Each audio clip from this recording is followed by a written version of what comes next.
Olá! O videochat de hoje é para você que gosta e quer saber mais sobre o mundo dos bichos de estimação. Se você já tem um animalzinho ou se está pretendendo ter, fique conosco, pois nós iremos dar diversas dicas sobre como educar e cuidar do seu cão, do seu gato. Além disso, nós iremos falar também sobre a adoção destes bichinhos que fazem tão bem para o nosso convívio.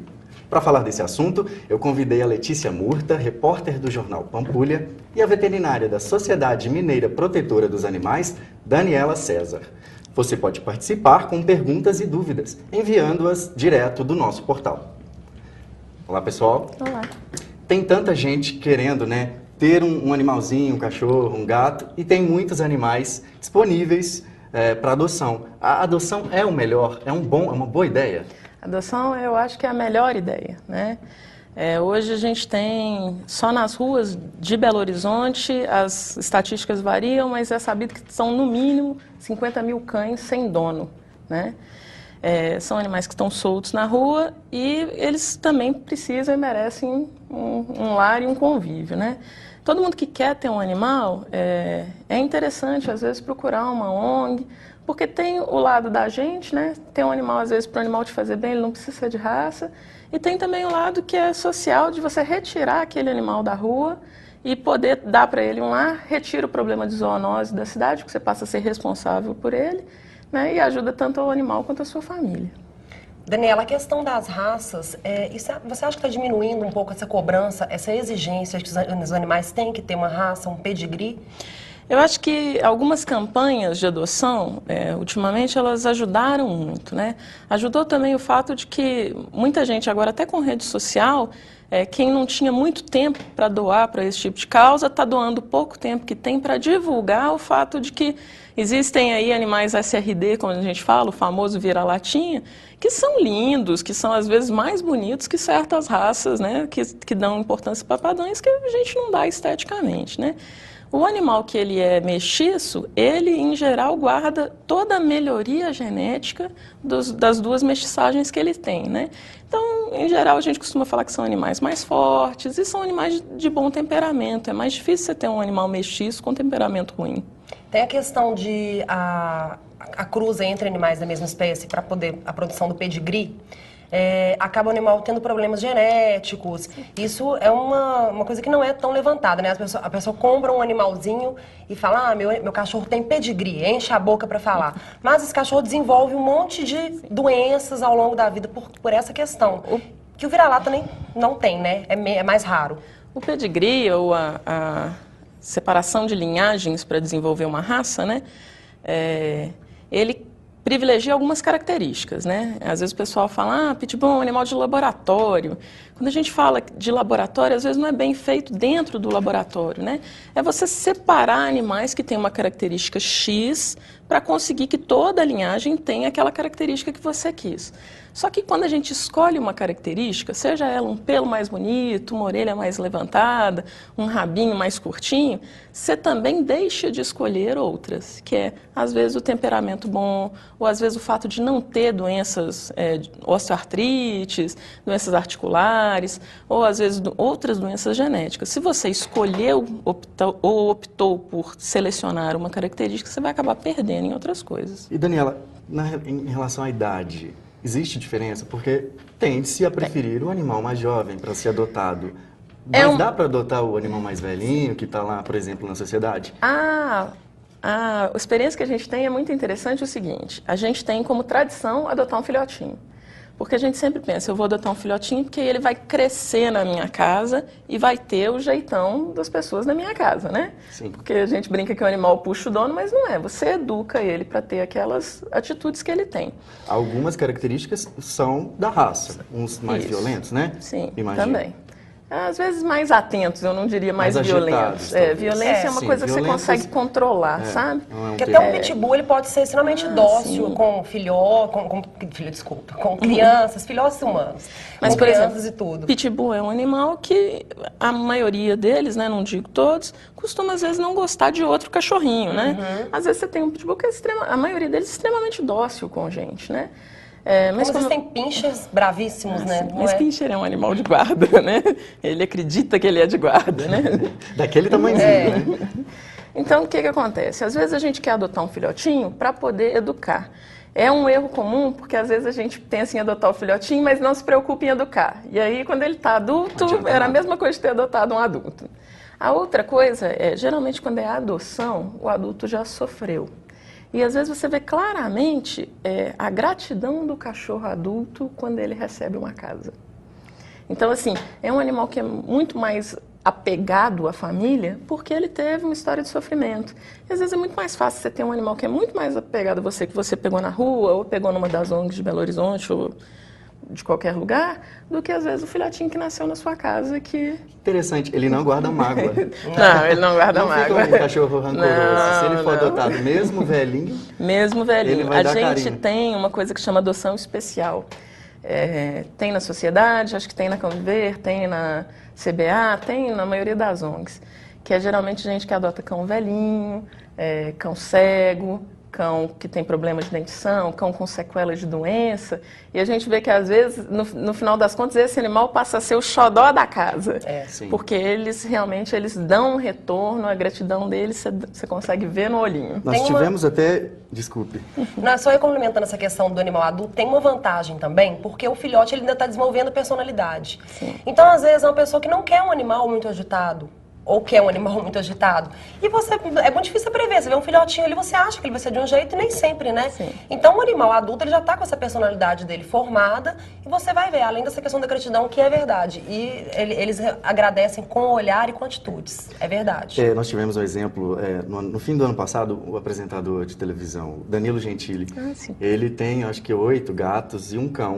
O cão que ele tem, ele encontrou na rua, né? Um cão que estava largado, e paraplégico, né? Paraplégico. Que hoje anda com a ajuda de uma cadeirinha adaptada, etc. É um dos casos de adoção especial, né? Você vê aquele animalzinho paraplégico na rua, um animalzinho que não anda, um animalzinho que a gente não vê muita expectativa de vida, e às vezes você pensa, isso aí é eutanásia, vai ter que sacrificar o animal. Mas tem muita gente disposta a cuidar. Dá mais trabalho? Dá. O do Danilo Gentili, por exemplo, tem que andar de cadeira de roda. Mas não é porque ele está na cadeira de roda que ele deixa de ser espertinho e é saudável e é funcional com a limitação que ele tem. Os animais, eles têm maior facilidade para lidar com a limitação também. Ele não é como o humano. O humano, ele não tem dó de si mesmo, ele não é um coitadinho. Então, às vezes, ele nem percebe que ele está com ele se adapta àquele carrinho como se fosse a própria pata dele. Se ele é cego, ele aprende, né, com o fato dele a direcionar o ambiente que ele tem que andar. O animal, ele é muito especial mesmo. A gente vê isso muito em amputação. Às vezes perde uma perninha, perde a perninha inteira. Às vezes o proprietário fica lá no consultório desesperado, fala, nossa, mas ele vai ficar sem essa perninha? E a gente fala, olha, espera.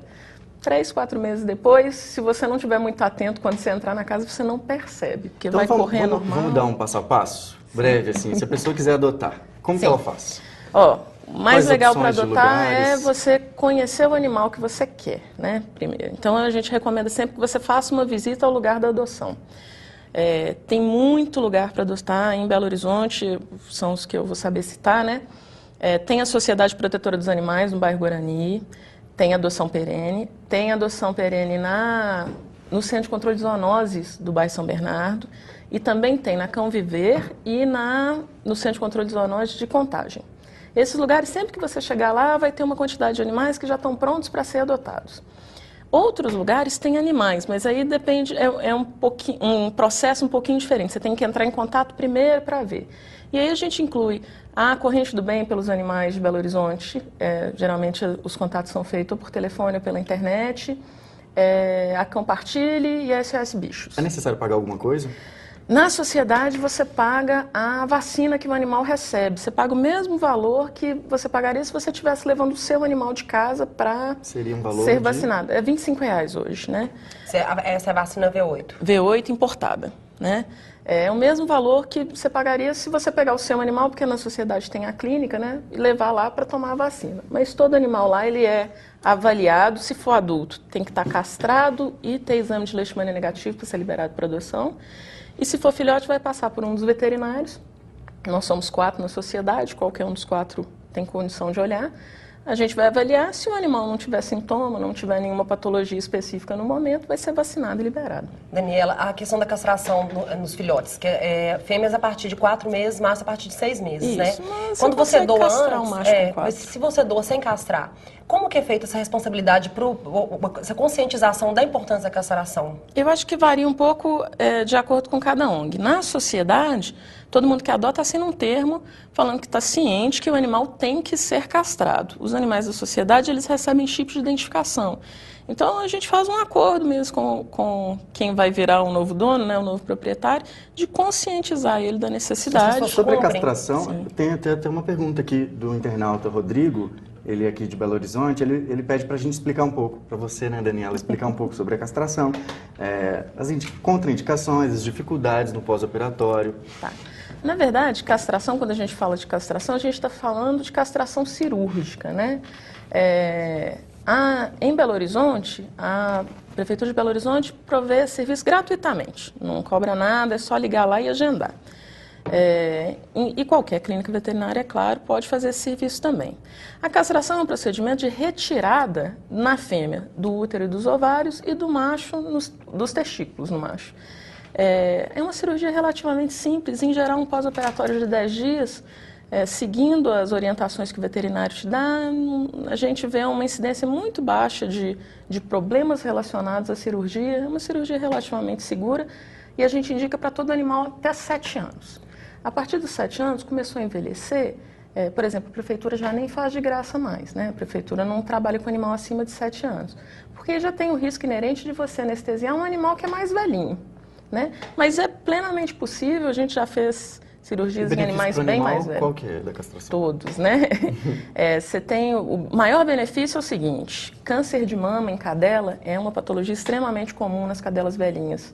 Se você castrar antes do 2º cio, passa a ser relativamente não apresenta. Também, né? A piometra é outra, mas aí já é de cadela velhinha, né? A piometra é uma que é até, em alguns casos, mais grave, porque é uma infecção uterina. É uma infecção uterina que é comum quando o ovário e o útero já não estão funcionando mais tão bem, o que acontece quando a cadela vai ficando velhinha. E é com risco alto de morte esse tipo de infecção. Então, a gente recomenda a castração para poder evitar esse tipo de coisa. No macho, problemas de próstata e câncer. Daniela, é mito que o cachorro muda de personalidade após a castração? Sim e não. Ele não vai mudar de personalidade. O seu cachorro vai continuar sendo seu cachorro. Ele passou anos com você, ele vai continuar tendo o mesmo comportamento que ele tem. Mas os comportamentos que são relativos ao hormônio, então, essa vigilância, às vezes essa marcação de território, esses sim vão acabar. Que é o xixi pela casa, isso, né? Não vai uma mais vantagem, então. Sim, mas tem alguns proprietários que eles têm uma certa resistência. Falam, não, mas isso é o jeito dele mostrar que a casa é dele. E a briga entre animais, quando tem mais de um também? Diminui bastante, porque diminui essa questão de luta por dominância. Deixa eu só falar uma coisinha aqui, Anderson. A questão da castração, além da zoonose e da própria sociedade, tem um local muito bacana que é a Bichos Gerais, sim, que a doação também... A castração é com um valor também acessível, né, Daniela? E o dinheiro é revertido para tratamento de animais também carentes. Então, lá é bem bacana. Eu indico muito a Bichos Gerais. É muito bom, fica ali na Silviano Brandão, no Horto. É um lugar muito bacana também. Nós temos aqui mais algumas perguntas. O Fabrício Lucas, de Belo Horizonte, ele está perguntando sobre uma cachorrinha dele, um Poodle Toy, que foi atacado na rua por um pastor alemão. Ficou internado, passou por 2 cirurgias. Ele quer saber que cuidados ele tem que ter daqui para frente com esse cachorro, que alimentação, por exemplo. O cachorro fez uma cirurgia na musculatura abdominal. Acredito que o veterinário dele também já deve ter passado isso. Mas eu não conheço o caso, mas eu suponho que esteja tomando antibiótico e anti-inflamatório, são muito importantes. Toda mordedura de cachorro, ela é muito contaminada. A gente tem, às vezes, fala, saliva de cachorro tem antibiótico, isso não é verdade. Boca de cachorro é muito contaminada. Então, toda mordedura tem que ser bem higienizada e, na maioria dos casos, precisa tomar antibiótico.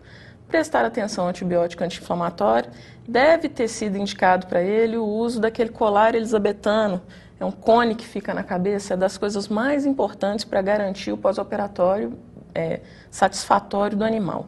A alimentação, eu não sei o que ele comia antes, né? Então, eu não vou dar nenhuma recomendação de alteração de alimentação, mas se era um animal que não tem hábito de comer ração, também acredito que o veterinário tenha dito a ele que o melhor é usar alimentação específica para animal. Do ponto de vista do que ele tem que fazer por causa do outro cachorro, ele não forneceu muitos dados, mas se o cachorrinho estava na rua, é muito relevante saber se estava preso ou se estava solto, né? Os animais de grande porte, em Belo Horizonte, tem uma legislação específica para a forma como eles têm que estar na rua, que se realmente é de grande porte, tem que estar de guia e focinheira. Se o proprietário desse animal incorreu em erro nessa lei, aí ele pode até verificar isso com a polícia. Em Belo Horizonte, a polícia que vê isso é a polícia ambiental, né?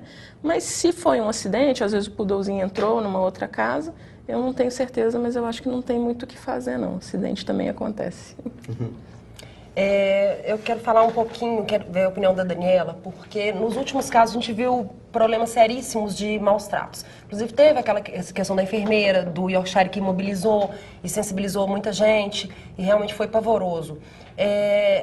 O animal, ele está mais sujeito mesmo a agressões, porque a gente não tem uma legislação específica que trate disso, né? E as leis que possam abranger isso são muito falhas. Isso. Adotar, qualquer um pode adotar? Como é que vai saber se a pessoa ela é apta a maltratar ou não?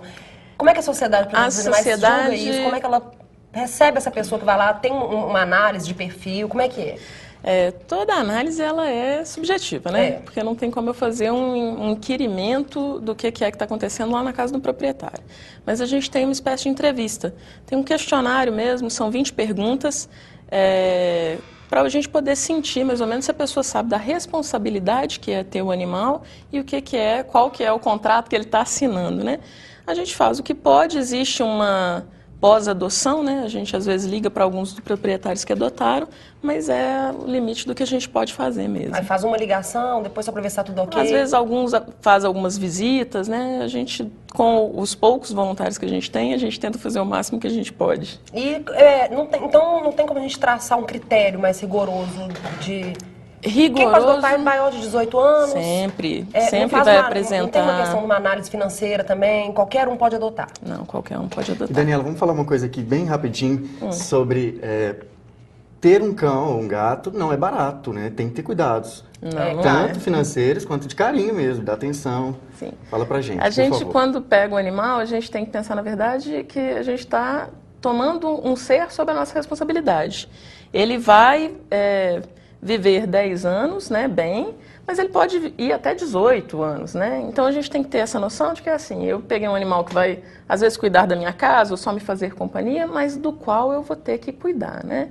Então, manter vacinado é a melhor coisa para você não ter que fazer visitas urgentes ao veterinário, manter vermifugado, castrar o seu animal, tomar todos os procedimentos que são preventivos. Levar para passear. Sim. E quais são essas vacinas?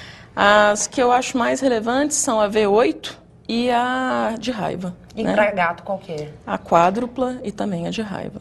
A sociedade também tem gatos ou são só cachorros? Também tem gatos. A gente tem hoje cerca de 80 gatos na sociedade. E cachorros?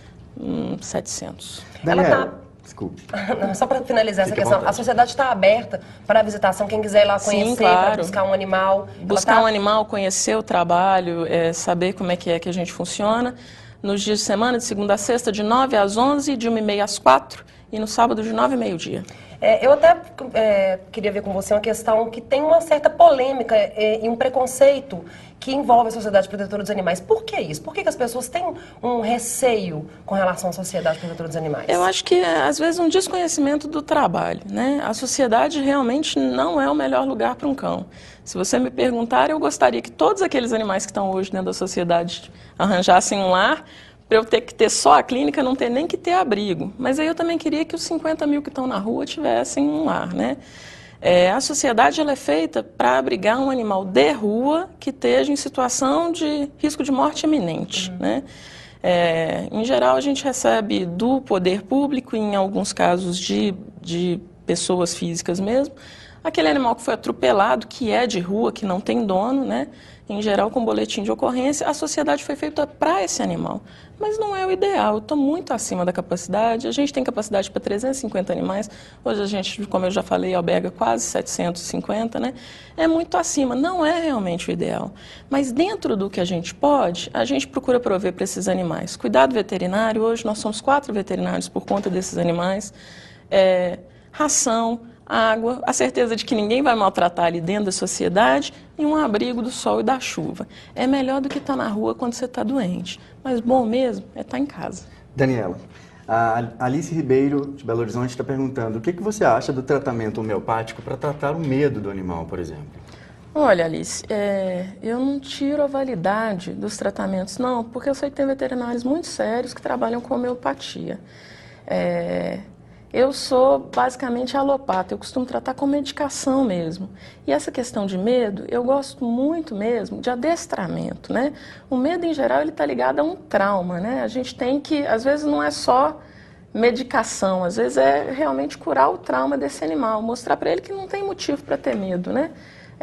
Eu realmente indico, às vezes, os adestradores, mas os bons adestradores, porque tem gente que não tem nenhuma noção de fisiologia, de comportamento animal, e que se diz adestrador.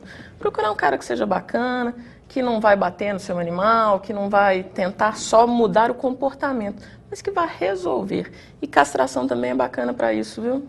Nós estamos com muitas perguntas aqui. O Carlos Augusto, ele é lá de Belo Horizonte também, ele está pedindo para você falar um pouco sobre a venda, né, a comercialização de animais.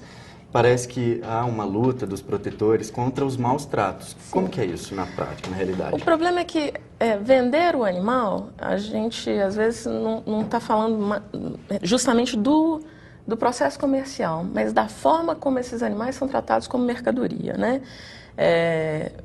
A venda do animal, em que o animal fica lá julgado, não tem uma preocupação com a saúde, que você descarta aquele animal que ele é mais fraquinho, que você vê muito mais a questão comercial do que a saúde e o bem-estar do animal, essa é deplorável, não é o que a gente gostaria, né? O que a gente tem que lutar para acabar é os maus tratos na venda do animal. Então, assim, eu não vou entrar muito porque eu não acho que me cabe discutir aquele proprietário que tem um cãozinho de raça, que gosta de cruzar e vender. Não vou questionar isso. Mas a forma como são tratados em alguns pontos de comércio de animal, os filhotes, isso é muito, muito triste, deveria realmente acabar. O pessoal está perguntando muito aqui sobre leishmaniose. A Carol Kelotti também tem pergunta da Nanda. Fala um pouco pra gente, né, sobre essa doença. A leishmania é uma zoonose, né? É uma doença que atinge não só os nossos cães, como a gente, em alguns casos muito raros, pode até pegar em gatinho, né? A leishmaniose, ela tem um processo de teste aqui em Belo Horizonte, porque em Belo Horizonte é considerado uma epidemia. Já foi endemia, já afetava uma quantidade, mas não tinha tantos problemas. Hoje está muito alastrado, né? A prefeitura, ela hoje provê o teste gratuito de leishmaniose. Eles batem de porta em porta, coletam uma amostra, mandam para o laboratório e depois de um tempo eles te devolvem. Todas as clínicas particulares, elas têm condição de fazer esse exame particular, vai variar aí de R$30 a R$60, dependendo de onde você fizer, para testar o seu animal. Uma coisa que eu acho muito importante falar é o seguinte, sintomas de leishmaniose, um animalzinho pode ter um ou nenhum e ter leishmaniose, e às vezes pode ter todos e não ser leishmaniose. Se você é suspeita de leishmaniose, faça o teste, mas não deixe de tratar o seu animal porque você acha, ele tem leishmania, ele é terminal. Ou, não vou nem fazer o teste porque ele tem leishmania. Um animalzinho que está doente deve e merece ser tratado. E aí, se a gente chegar à conclusão que é leishmania, o veterinário vai te explicar quais são as providências possíveis e cabíveis nesse caso. No geral, qual que é o encaminhamento? A orientação do Centro de Controle de Zoonoses é que sejam eutanasiados todos os cães positivos para leishmania por causa do risco de transmissão para animais, né? A gente não ignora que existe o tratamento, né? O tratamento é bastante eficiente em alguns casos, mas como não é liberado, ele ainda é polêmico, né? Tem veterinário que faz, tem veterinário que não faz. Eu quero levantar a questão do exame da prefeitura, o exame da zoonose. Sim. Ele tem muitos erros, ele dá falsos negativos e alguns animais são sacrificados injustamente. Isso. Como que a gente faz para prevenir, avisar a população a tomar cuidado também, que as zoonoses eu não confio. O exame da prefeitura, ele é muito sensível. Então, ele é feito para pegar tudo que for leishmania. E aí, por causa disso, às vezes ele pega alguma doencinha que não é leishmania, mas que no sangue, para efeito do exame, parece muito. A orientação que a gente sempre dá no consultório é a seguinte: você recebeu um teste positivo de leishmania, você não acredita, seu animalzinho está ótimo, não parece ter esse problema, ou você não tem intenção de que tenha nenhum erro, você leva num veterinário, faça por um laboratório particular e veja o que foi que deu de disparidade. Se o da prefeitura deu positivo, o seu deu negativo, convém investigar. O pessoal da prefeitura, eles não são, às vezes, a ferro e fogo como a gente imagina, não. Tem algumas patologias que pode acontecer, pode ter contaminação de amostra. O importante é, se você tem dúvida, repete o exame. Eles vão te dar um prazo, todo mundo tem um prazo para repetir o exame. Em geral, até onde eu sei, o prazo são de 10 dias, é mais do que suficiente. Nos laboratórios particulares, o exame sai em 3 dias úteis, e aí você tem um tempinho e dá uma chance para o seu animalzinho provar que ele é negativo. E conversar com o veterinário também, né? Porque muita gente acha que animal não precisa disso. E animal, ele precisa de acompanhamento também veterinário. Então, você tem um veterinário de confiança que vai te dar um respaldo a respeito daquilo, até sobre o que fazer, Certamente. sobre a questão do tratamento, porque tem veterinários em Belo Horizonte que aprovam e fazem o tratamento. Sim, muito. Isso é muito importante. A Clara está perguntando, a Clara de Belo Horizonte, por que não existe a vacinação gratuita para leishmaniose? É muito caro? Qual que é o motivo? O único lugar onde eu sei que está tendo um movimento parecido é, se não me engano, Mato Grosso do Sul. Vacina de leishmaniose não é barata, né? E ela é muito rígida, então tem que ter um comprometimento do proprietário. Por exemplo, quando você vacina um animal para leishmaniose, você dá uma vacina, 21 dias depois certinho você tem que dar a segunda e mais 21 dias a terceira. Hoje, cada dose na sociedade, eu não sei preço de mercado, na sociedade são R$70 cada dose. A gente não ignora que é um preço alto, que cai naquilo que a gente estava conversando. Às vezes tem um animalzinho, você tem um gasto, né? Como o valor é mais alto, ainda ainda não teve essa motivação do governo de fazer isso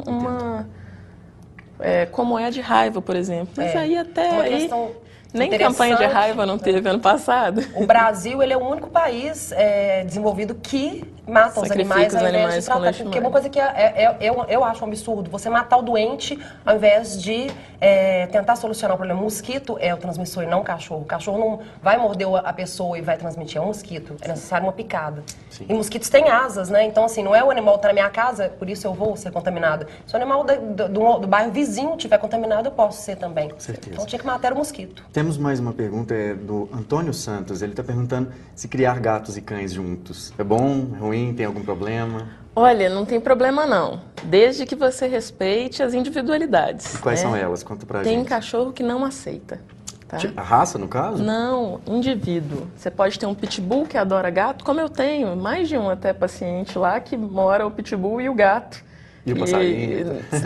Nem tanto. Mas no caso eu tenho realmente pacientes pitbull que têm contactantes gatos e que não tem problema nenhum. Como eu também tenho Yorkshire que não aceita de maneira nenhuma o gatinho de casa. Como eles são animais que eles têm temperamentos diferentes e eles caçam de forma diferente, se a gente for olhar evolução em vida selvagem, às vezes eles podem se dar bem. Você tem uma chance maior que eles se deem bem se você pegar filhotes, tá? Se eles já cresceram com um certo contato, a chance de ser bem sucedido é bem maior. Se não teve esse contato, é bom introduzir um ao outro no convívio familiar com cuidado, porque pode dar muito certo e pode dar muito errado. Eu queria saber como é que a gente faz para a gente mostrar para as pessoas quem encontra um animal sofrendo na rua, seja um gato, um cachorro, o que é o procedimento? Como é que ele faz? Se ele quiser resgatar esse animal, o que ele faz? No caso da Sociedade Protetora dos Animais, a gente, em teoria, receberia com um boletim de ocorrência. É difícil fazer boletim de ocorrência, a gente não ignora isso não.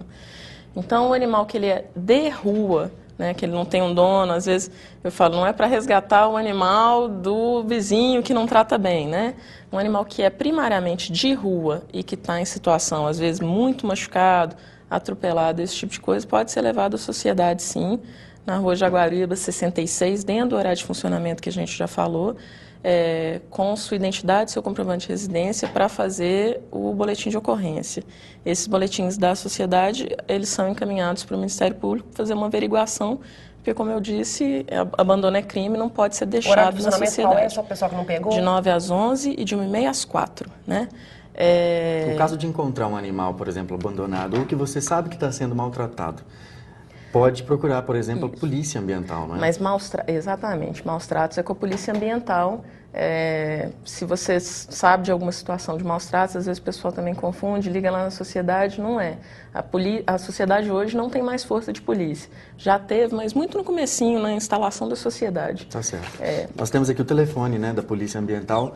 Se vocês tiverem interesse, souberem de algum caso, é 21 23 16 17, 21 23 16 17. Daniela, nós estamos terminando. Eu queria que você falasse um pouco para quem tiver mais dúvidas. Nós temos umas questões ainda aqui que o pessoal mandou e nós não conseguimos responder. Você tem um programa, né, na Rádio Inconfidência. Conta pra gente. A Sociedade tem um programa na Rádio Inconfidência toda terça-feira, de 13h30 às 14 horas, Rádio Inconfidência AM, né? Também a sociedade está aberta e à disposição para responder as questões da população e no que a gente puder ajudar, né? A gente tem um telefone, é o 34330900 para atendimento externo e estamos abertos naquele horário que a gente falou, na Rua Jaguariba 66, no bairro Guarani. Quem precisar, a gente está à disposição. Eu quero falar também que esse assunto, os animais geram sempre muitos assuntos. E eu sou redatora do jornal Pampulha e a gente tem o Bichos e Caprichos que sai uma vez por mês no Pampulha. Inclusive, a semana que vem, a capa do Pampulha é sobre os conflitos de moradores dentro de um prédio que tem animais de estimação. Então, um vizinho que tem um cachorro que late, o outro vizinho não quer tirar o cachorro de lá. Isso é legal? Como que não é? Como é que a gente trata isso? O Pampulha vai levantar essa questão. E eu tenho também o blog Bichos e Caprichos, que está hospedado no portal O Tempo. Então, eu convido todos vocês a conhecerem o blog Bichos e Caprichos. Tá certo. Obrigado, Letícia, por ter participado. Daniela, muito obrigado. De nada.